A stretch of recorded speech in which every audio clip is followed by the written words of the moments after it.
मुगल सल्तनत, ये नाम सुनते ही जहन में क्या आता है? बाबर, अकबर, शाहजहां, है ना? सारे बादशाह। पर क्या कहानी सिर्फ इतनी ही है? शायद नहीं। इतिहास की किताबों में अक्सर एक पूरा का पूरा राजवंश छिपा दिया जाता है। तो चलिए आज उसी छिपे हुए राजवंश की कहानी जानते हैं। तो जरा इस सवाल पर गौर कीजिए।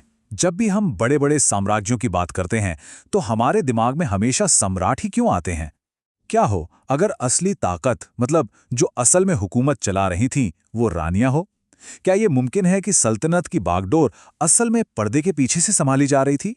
तो चलिए इसी सवाल के साथ शुरू करते हैं। देखते हैं तख्त के पीछे कौन कौन सी मलिकाएं थीं। और ये सिर्फ पत्नियां नहीं थीं, ये तो सल्तनत की एक तरह से कहें तो आर्किटेक्ट थीं।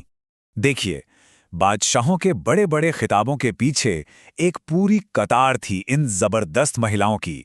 इन्होंने ही तो साम्राज्य की तकदीर को एक शक्ल दी। इसे एक तरह का हिडन डायनेस्टी या छिपा हुआ राजवंश ही समझिए। यही वो मलिकाएं थी जो सियासत, तहजीब और वंश के धागों से पूरे मुगल सल्तनत का ताना बाना बुन रही थीं। तो शुरुआत से शुरू करते हैं, साम्राज्य की पहली कुलमाताओं से। ये वो औरतें थीं जिन्होंने सल्तनत में महिला शक्ति की नींव रखी थीं। ये टाइमलाइन देखिए जरा। 1542 जब हमीदा बानो बेगम ने निर्वासन में, मतलब मुश्किल हालात में, अकबर को जन्म दिया। फिर 1556 में मेहमम अनगा अकबर की संरक्षक बनी और शुरुआती दौर में तो उनके हाथ में जबरदस्त ताकत थी। 1562 में मरियम उस जमानी की अकबर से शादी हुई और यहीं से एक नया दौर शुरू हुआ, धार्मिक मेलजोल और व्यापार का। और फिर रुकैया सुल्तान बेगम, अकबर की पहली पत्नी, जो एक बहुत ही सम्मानित बुजुर्ग की तरह लंबे समय तक रहीं। मतलब बात यह है कि साम्राज्य के शुरू से ही अच्छे बुरे हर वक्त में ये औरतें सल्तनत की बुनियाद में थीं। और यहां देखिए, पावर तक पहुंचने के रास्ते भी कितने अलग अलग थे। एक तरफ थी हमीदा बानो बेगम, जिनकी ताकत बादशाह की मां होने से आई, मतलब वंश से। वो एक सम्मानित बुजुर्ग थीं जो साम्राज्य को गाइड करती थीं। दूसरी तरफ थी मेहम अनगा। उनकी ताकत आई अकबर की धायमा और संरक्षक होने के नाते, यानी उनके प्रभाव से। वो सीधे सीधे दरबार और प्रशासन को कंट्रोल करती थीं। तरीके भले ही अलग हों, पर असर दोनों का जबरदस्त था। और अब बात करते हैं मरियम उस जमाने की, एक असली इकोनॉमिक पावर हाउस। इनकी ताकत सिर्फ महलों की दीवारों तक नहीं थी। इन्होंने मुगलों और राजपूतों के बीच रिश्ते तो सुधारे ही, साथ ही जरा सोचिए, वो पूरा का पूरा इंटरनेशनल ट्रेड नेटवर्क मैनेज करती थीं। उनके अपने जहाज थे जो सामान और तीर्थयात्रियों को ले जाते थे। मतलब वो पूरी तरह से आर्थिक रूप से आजाद थीं। कमाल है ना? तो अब तक हमने देखा कि ये महिलाएं कितनी शक्तिशाली थीं, लेकिन अब कहानी अपने क्लाइमैक्स पर पहुंच रही है। अब हम उस महारानी से मिलने वाले हैं जिसने कमान अपने हाथ में ले ली। वो जो सल्तनत के इतिहास की सबसे ताकतवर महिला बनी, जिसने सारे नियम ही बदल दिए।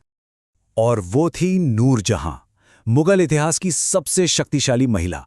इन्होंने फीमेल पावर को एक ऐसे लेवल पर पहुंचा दिया जिसके बारे में किसी ने सोचा भी नहीं था। वो सिर्फ एक रानी नहीं थी, वो असल में शासक थीं।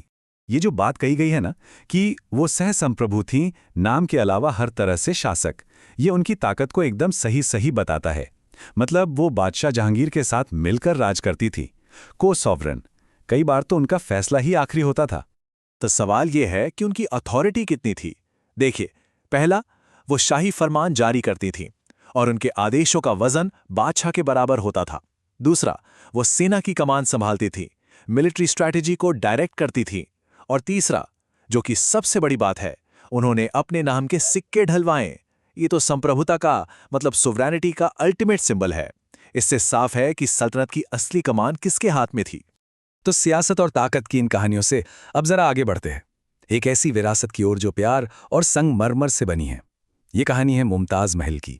ये नंबर जो दिख रहा है 14, ये क्या है? ये मुमताज महल के बच्चों की संख्या है। उनकी कहानी सिर्फ एक रानी की नहीं, बल्कि राजवंश को आगे बढ़ाने और बादशाह शाहजहां के साथ उनके बेपनाह मोहब्बत के रिश्ते की कहानी है। मुमताज महल, बादशाह शाहजहां की सबसे प्यारी बेगम। 14 बच्चों को जन्म दिया उन्होंने। वो सिर्फ एक बेगम नहीं, बादशाह की सबसे करीबी दोस्त और सलाहकार थीं। और फिर बच्चे को जन्म देते वक्त उनकी मौत हो गई। और इसी दुख ने, इसी मोहब्बत ने दुनिया के सबसे खूबसूरत अजूबे ताजमहल को जन्म दिया। उनकी मौत ने प्यार की इस सबसे खूबसूरत निशानी को जन्म दिया, और इस तरह उनकी विरासत संगमरमर में हमेशा हमेशा के लिए अमर हो गई। ताजमहल सिर्फ एक इमारत नहीं है, ये एक रानी की याद है, उनके प्यार की कहानी है जो आज भी पूरी दुनिया को हैरान करती है। तो कुल माताओं और संरक्षकों से लेकर कमांडरों और सांस्कृतिक आइकॉन तक हमने देखा कि ये मलिकाएं किसी एक रोल में बंधी नहीं थीं। इन्होंने सल्तनत को हर तरह से, हर पहलू से शक्ल दी, और यही बात उस छिपे हुए राजवंश वाली बात को और भी पक्का करती है। तो इस शक्ति के ताने बाने को ऐसे समझिए। हमीदा बानो, वो थीं वंश का धागा, महमा अंगा, प्रभाव का धागा, मरियम उज़ ज़मानी, वो अर्थव्यवस्था का धागा थीं, और नूरजहां, वो तो संप्रभुता का धागा थीं। और आखिर में मुमताज़ महल, विरासत का धागा। हर एक ने अपना एक अनूठा धागा बुना, और इन्हीं धागों से मिलकर मुग़ल सल्तनत का वो शानदार कालीन तैयार हुआ जिसे हम आज इतिहास में देखते हैं। तो ये सब जानने के बाद आखिर में एक सवाल तो मन में आता ही है, इतिहास के इन सायों में और कितनी महिलाओं की कहानियां छुपी हुई हैं जो बस अपने बताए जाने का इंतजार कर रही हैं। सोचने वाली बात है ना?